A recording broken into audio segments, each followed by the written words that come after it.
શરૂઆત કરીએ મુદ્દાની વાતની અને આજે પણ પહેલો મુદ્દો છે અમરેલી લેટર કાંડનો। આ લેટર કાંડમાં એક બાદ એક ચેપ્ટર ઉમેરાઈ રહ્યા છે અને હવે આમાં તો જોરદાર વિરોધ થવાનો છે। પહેલાથી જ આ લેટર કાંડમાં જે ભાજપ નેતાનું નામ સામે આવ્યું છે, આ લેટર જેના માટે લખાયો હતો એ કૌશિક વેકરિયા, તેમની સામે હવે એક વિરોધ શરૂ થવા જઈ રહ્યો છે અને એક સામાજિક અગ્રણી સામે આવ્યા છે। તેમનું કહેવું છે તેમણે મંજૂરી માંગી છે કે અમને આ ભાજપ નેતા સામે વિરોધ કરવા માટે મંજૂરી આપો। કૌશિક વેકરિયા વિરુદ્ધ આવતીકાલે એક કાર્યક્રમ થવાનો છે। સામાજિક કાર્યકર છે જેમનું નામ છે અરવિંદ રાણપરિયા, તેમણે મંજૂરી માંગી છે કે અમને બંગડી મનોરથ કાર્યક્રમ યોજવા માટે મંજૂરી આપો। લેટર કાંડમાં થયેલા આક્ષેપો અંગે કોઈ તપાસ થતી નથી, જે માટે તેમણે આ કાર્યક્રમ માટે મંજૂરી માંગી છે। એમએલએ કૌશિક વેકરિયા વિરુદ્ધ કાર્યક્રમ યોજવામાં આવશે। લેટર કાંડમાં થયેલા આક્ષેપના મુદ્દો ડાયવર્ટ સામાજિક કાર્યકર મેદાનમાં આવ્યા છે। સીએમ અને તંત્ર પાસે બંગડી મનોરથ કાર્યક્રમની પરવાનગી તેમણે આપી છે, માંગી છે। સવારે 9 થી સાંજના 5 વાગ્યા સુધી બંગડી મનોરથ કાર્યક્રમ યોજાશે। એટલે કે પહેલીવાર કદાચ એવું બનશે કે કોઈ પક્ષ સાથે જોડાયેલા નહીં પરંતુ કોઈ સમાજ સાથે સામાજિક અગ્રણી બહાર આવે છે। તેમનું કહેવું છે કૌશિક વેકરિયા સામે કાર્યવાહી થવી જોઈએ। મુફદ્દલ, આ આખા મુદ્દા પર જ્યારે રાજનીતિની શરૂઆત થઈ ત્યારે જે એક પોસ્ટર વાયરલ થયું હતું એમાં એક આહવાન કરાયું હતું કે 18 વર્ણના લોકો સામે આવો અને સમાજના શ્રેષ્ઠીઓ સામે આવો। એ જે આહવાન હતું એ પછી પણ આપણે જોયું કે જે પણ જાહેર કાર્યક્રમ થતા હતા એમાં કોંગ્રેસના નેતાઓ, કોંગ્રેસના અગ્રણીઓ સામે આવતા હતા, પણ પહેલીવાર સામાજિક કાર્યકર સામે આવ્યા છે અરવિંદ રાણપરિયા, જે અત્યારે આપણી સાથે જોડાઈ પણ ચૂક્યા છે। અરવિંદભાઈ, સ્વાગત છે ગુજરાત ફર્સ્ટમાં।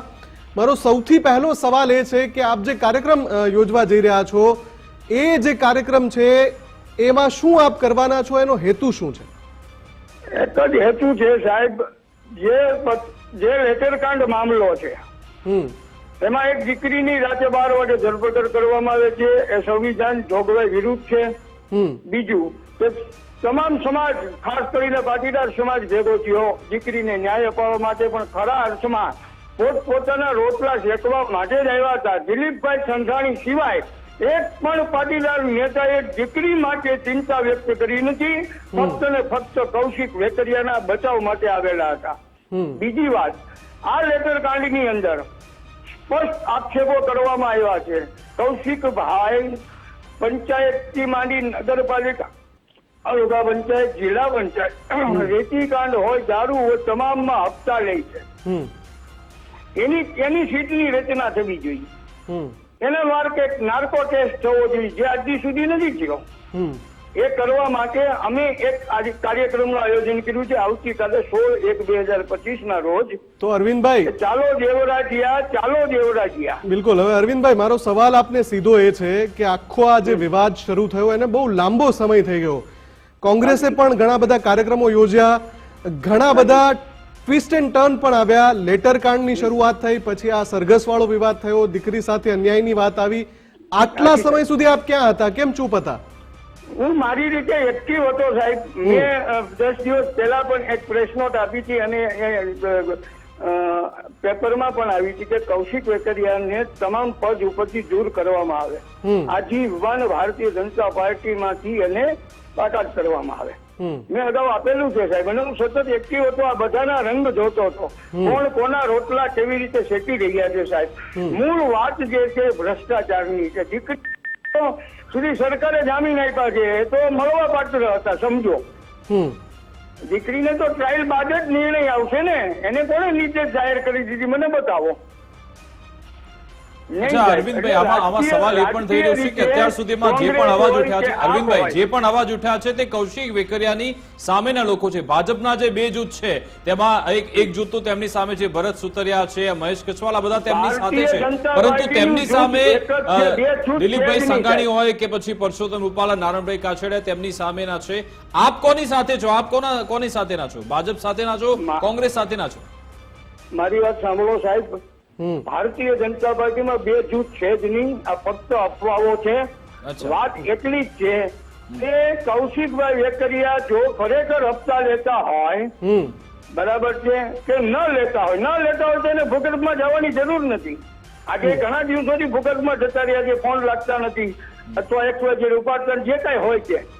કૌશિક વેકરિયા સાચા હોય છે એને સમાજની સામે આવવું જોઈએ ને, શું કામ નથી આવતા?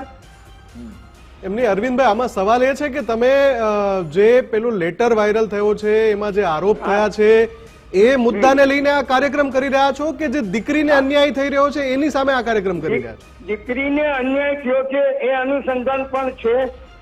પોલીસ કર્મચારી 3 કોન્સ્ટેબલને સસ્પેન્ડ કર્યા એ અનુસંધાને પણ છે. કૌશિકભાઈ વેકરિયા જે ભ્રષ્ટાચાર કરી રહ્યા છે, જે આક્ષેપો લેટર કાંડમાં થયા એના વિરુદ્ધ પણ છે. મારું નિવેદન આજનું છે સાહેબ, તમે શાંતિથી સાંભળજો, તમને ત્રણેય મુદ્દા મળી જશે.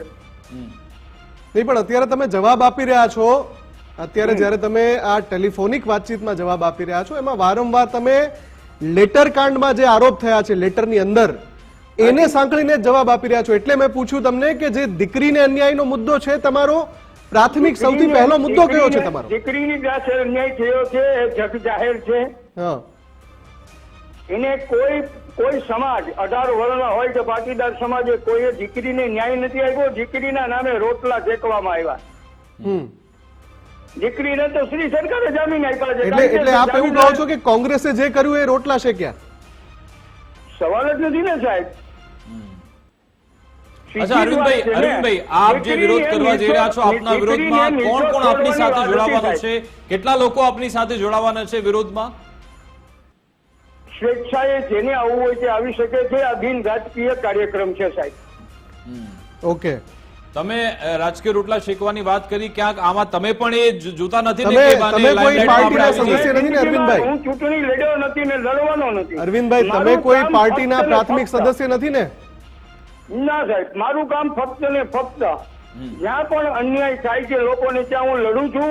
બીજી ખેડૂતો માટે પણ લડું છું. આજની તારીખે મારી લડાઈઓ ચાલુ જ છે સાહેબ. બરાબર છે, પણ અમને આ સવાલ તો છે જ કે તમે આટલો સમય કેમ લગાવ્યો? કેમ કે આ આજકાલ પરમ દિવસ 3 દિવસ 4 દિવસ પહેલાનો મુદ્દો નથી. આટલા બધા દિવસો વીતી ગયા, આટલા બધા કાર્યક્રમો થઈ ગયા, છેક પછી તમે આવ્યા. એટલે સવાલ થાય છે કે અરવિંદભાઈ આટલા સમય પછી કેમ સામે આવ્યા? મારી વાત સાંભળો સાહેબ. 8-10 દિવસ પહેલા પણ ન્યૂઝ પેપરમાં મારી પ્રેસ નોટ આવી છે. ત્યારબાદ મેં ગુડ ન્યૂઝ 24માં પણ મારી બાઇટ આપેલી છે. અને આજે સવારે અમરેલી રાજકમલ ચોકમાં પણ મેં મારી બાઇટ આપેલી છે. હવે લડાઈ જે છે સાહેબ એ મુખ્ય બિલકુલ અંતિમ સવાલ, આવતીકાલનો આપનો કાર્યક્રમ શું રહેશે, કઈ રીતનો રહેશે, શું મંજૂરી મળી ગઈ છે આપને? મુકામે સવારે 9 થી સાંજે 5 વાગ્યા સુધી શાંતિથી કૌશિકભાઈ વેકરિયાના નિવાસ સ્થાને બેસવાના છીએ. કૌશિકભાઈ, પરવાનગી મળી કે નહીં તમને? પરવાનગી મળી? ના, હજી સુધી કોઈ મને જાણ કરવામાં આવેલ નથી. મેં ગુજરાત રાજ્યના સીએમ શ્રી, ગુજરાત રાજ્યના ડીજીપી વિકાસ સહાય સાહેબ શ્રી, અમરેલી કલેક્ટર શ્રી, અમરેલી એસપી શ્રી પાસે મંજૂરી માંગી છે, પણ હજી સુધી મને મંજૂરી મળેલ નથી.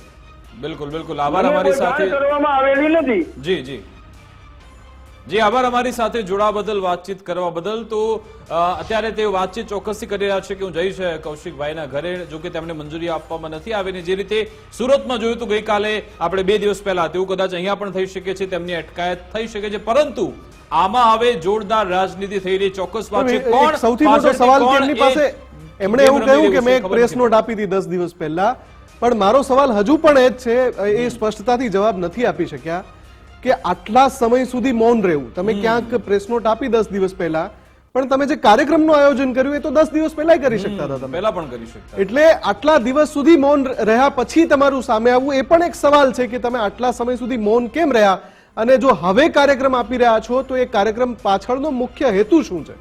બિલકુલ, હવે વાત કરીશું પરેશ ધાનાણી વિશે કે જે ઘણા બધા દિવસોથી જોરદાર એક્ટિવ થયા છે. નારી સ્વાભિમાન ધરણા તેમણે યોજ્યા, એક ચર્ચાના કાર્યક્રમનું આયોજન પણ કર્યું હતું, અને હવે તેમણે સોશિયલ મીડિયા પ્લેટફોર્મ પર એક બાદ એક શબ્દબાણ છોડવાનું શરૂ કર્યું છે. આજે વધુ કેટલાક શબ્દબાણ પરેશ ધાનાણીએ છોડ્યા છે, અને તેમણે કહ્યું છે પોલીસ કામગીરી સામે તેમણે સવાલ ઉઠાવ્યા. તેમણે કહ્યું કે દાળમાં કાળું નહીં પરંતુ આખી દાળ જ કાળી છે. FSL નો રિપોર્ટ આવી ગયો તો કેમ જાહેર કરાતો નથી? સૌથી મહત્વનો સવાલ મુફદ્દલ એ છે કે જે લેટર હતો એ નકલી હતો કે અસલી? પરેશ ધાનાણીનું કહેવું છે કે તેનો રિપોર્ટ આવી ગયો છે પરંતુ જાણકારી આપવામાં નથી આવતી, રિપોર્ટ જાહેર કરાતો નથી. એટલે શું પરેશ ધાનાણીને ખબર પડી ગઈ છે કે FSL નો રિપોર્ટ આવી ગયો છે, અથવા તો આમાં કદાચ ખબર છે કે આ કદાચ સામે આવી ગયું કે લેટર તો અસલી હતો પરંતુ ફરિયાદ નકલી થઈ છે, તો આમાં ફરી એકવાર ભાજપની ફજેતી થશે, એટલા માટે FSL નો રિપોર્ટ જાહેર કરાતો નથી. બિલકુલ, એટલે પરેશ ધાનાણીનો આ સવાલ અગત્યનો છે કે રિપોર્ટ જાહેર કેમ નથી થયો? આમાં જે સામો પક્ષ છે ત્યાંથી કોઈ પ્રતિક્રિયા આવે અથવા તો રિપોર્ટને અંગે કોઈ માહિતી આવે તો ખબર પડશે કે આ સવાલનો જવાબ શું હોઈ શકે. બિલકુલ, જોવાનું રહેશે હવે આ પોલીસ તરફથી શું પ્રતિક્રિયા આપવામાં આવે છે અને હવે આખા કેસની કમાન તો નિર્લિપ્ત રાય સંભાળી ચૂક્યા છે. હવે તે આ મામલે શું કાર્યવાહી કરે છે, શું એક્શન લે છે, તેના પર પણ નજર રહેશે. આગળ વધીએ બીજા મહત્વના મુદ્દા પર.